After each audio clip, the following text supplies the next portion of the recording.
everyone. I am Sana Al-Khatib. I'm an electrophysiologist at Duke University in Durham, North Carolina in the USA. And I had the pleasure of co-moderating a late-breaking clinical trial session this afternoon titled Dilemmas in Antithrombotic Therapy in AF Care Post-Procedures. This session occurred during the AHA scientific sessions, and I am delighted to be joined by the PI and the presenter of the OPTIMA AF trial, Dr. Sotomi, who is a professor of cardiology at Osaka University. Welcome, Dr. Sotomi. Thank you very much for having me here. Great.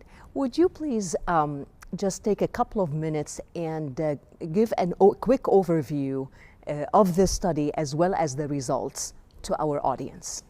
Yes, the patients with atrial fibrillation undergoing PCI needs to take two types of medication. One is oral anticoagulant, and the other one is oral antiplatelets.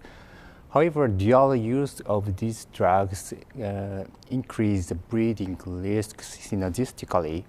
So if you look at the guidelines for patients without AF, so 1 to 3 months DAPT is recommended. However, if you look at the dose for the patients with AF, so it suddenly extends to 12 months. That's really weird for me. So we hypothesized that only 1 month is enough for also the patients with AFib. So we conducted a prospective randomized controlled trials to evaluate the efficacy and the safety of 1 month dual therapy followed by DOAC as compared to the standard 12-month dual therapy.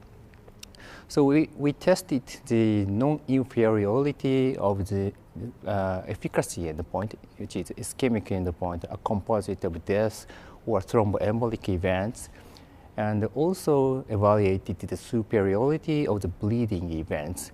And we tested these hierarchically.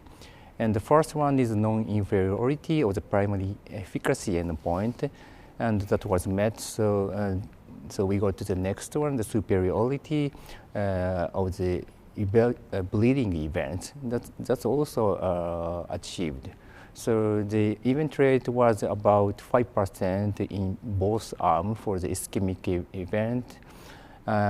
We set the non-inferiority margin as a 5% as compared to the expected event rate of 10%. So we achieved the non-inferiority test of the efficacy endpoint. And for the bleeding events, so we expected 25% for the control arm and 15% in the experimental arm. So we expected 10% risk reduction in bleeding events, but we found that the bleeding event rate was about 9.5% in the experimental arm versus 4.7% in the experimental arm. So we found that 5% improvement in the bleeding risk. So suggesting that there's some balance between the compromise in the efficacy and the improvement in the bleeding safety event, and that result suggested that the net clinical benefit of the short-term strategy. Mm-hmm. Mm-hmm. Well, thank you so much for that overview. As you pointed out in your presentation, one challenge with the trial was that the event rate was significantly lower than expected. And of course, that may have an impact on how people, clinicians, our audience, could actually interpret the results. What are your thoughts on that? Yes, so that's one of the biggest limitations of our trial.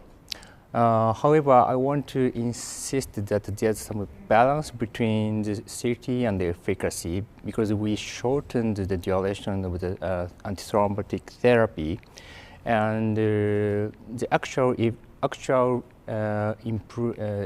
compromise in the efficacy was 0.9% in the ischemic event. However, that was mainly driven by the non-cardiac death due to malignancy. It was, I don't know, but it could be by chance, but the 6 cases in the experimental arm and 0 in the standard arm experienced death due to the malignancy. And we found the improvement in the bleeding event. So if we look at the details in these balances, I think the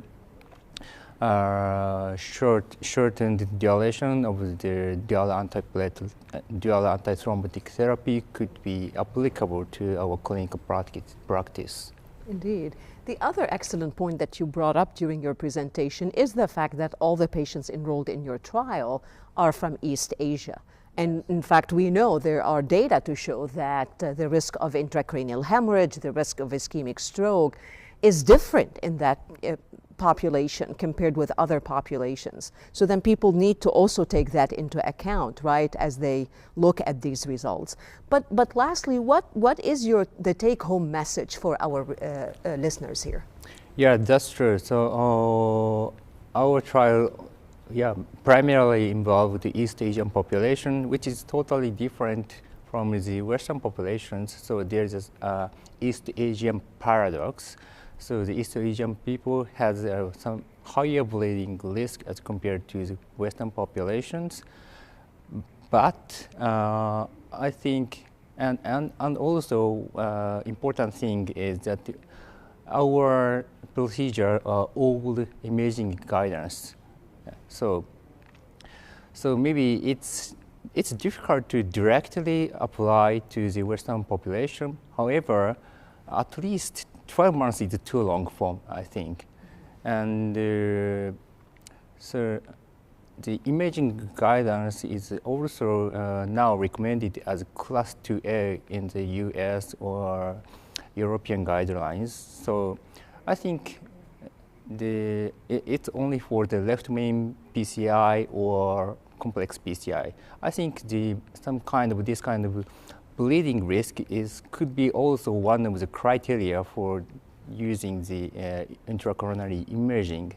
So also for the Western populations, I don't say you need to do this kind of procedure for all patients, not routinely, but you can select the patients, you can choose the patients to apply this kind of shortened strategy under some this kind of circumferential situations. No, absolutely. These are all very good points. I think one important step forward for the field is to have another randomized clinical trial looking at this question, hopefully that has the power to answer this question definitively, and that would include a more diverse patient population. Any final words that you'd like to share with us? Yeah, I would like to express my sincere appreciation to all the investigators and also patients. Yeah, this work would not have been done without their support, so thank you very much. And that's actually very important, and thank you so much for presenting your science at the AHA, and congratulations again on the completion of your trial. Thank you so much. Of course, and thank you so much for listening.